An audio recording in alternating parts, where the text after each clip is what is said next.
inspiration for collective action globally, speak to end extreme poverty, to fight inequality and injustice, and to protect our planet. Our distinguished Vice Chancellor, allow me, for the benefit of the large number of students in this hall, to take a minute to spell out these 17 goals that continue to be such a powerful inspiration for the future that we want. The goals are no poverty, zero hunger, good health and well-being, quality education, gender equality, clean water and sanitation. Goal 7, affordable and clean energy, decent work and economic growth, industry, innovation and infrastructure. Goal 10, reduce inequalities, sustainable cities and communities, responsible production and consumption.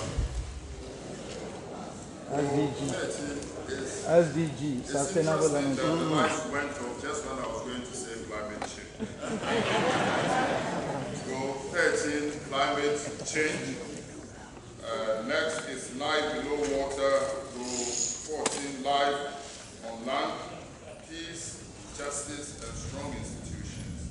And the final goal, which is an enabler, an important enabler for achieving all the sustainable development goals, partnerships for the goal. For us as a country, the SDGs are exactly what we need to pursue to positively transform our economy, to bring prosperity to our people, and to protect our environment. And that is why the government has taken up implementation of the Sustainable Development Goals with great zeal, integrating the goals into our overarching national development framework, and then aligning our national budget behind the goals. But one thing that is clear to all of us is that, and particularly to government, is the fact that government cannot achieve these goals alone. Success will require strong and smart strategic partnerships amongst all stakeholders, including civil society, the private sector, traditional leaders, academia, community leaders, just to mention a few. Indeed, as the President of the Republic has emphasized on numerous occasions, the SDGs are everybody's business. This is a point that our President, with great passion, continues to eloquently emphasize in his role as the co-chair of the UN Secretary General's eminent group of advocates for the Sustainable Development Goals, a group of distinguished global leaders who are at the forefront of championing implementation of the SDGs and lead the way in implementation.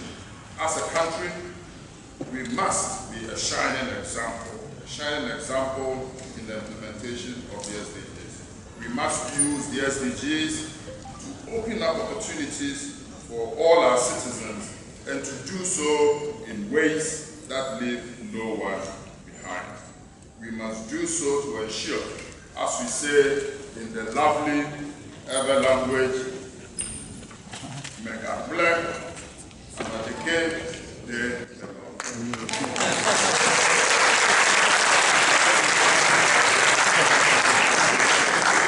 I cannot conclude my brief remarks without extending special thanks to our partners for this event and the SDGs thereout in home or abroad, which is this beautiful university, the whole technical university, the Volta Regional House of Chiefs, the Association of Ghana Industries, the Daily Graphic, and the Okshiman Environment Foundation. The passion and the commitment that, as partners, you have brought to bear on the organization of our joint activities here in Go embody the spirit of the SDGs. And for that, I say to all of you, great. To our key sponsors, the Environmental Protection Agency, the UN Development Program, the UN Population Fund, National Lotteries Authority, and Bank of Africa, we are truly grateful. As the SDGs are everybody's business, going forward, we look forward to strengthening our partnership with all of you to ensure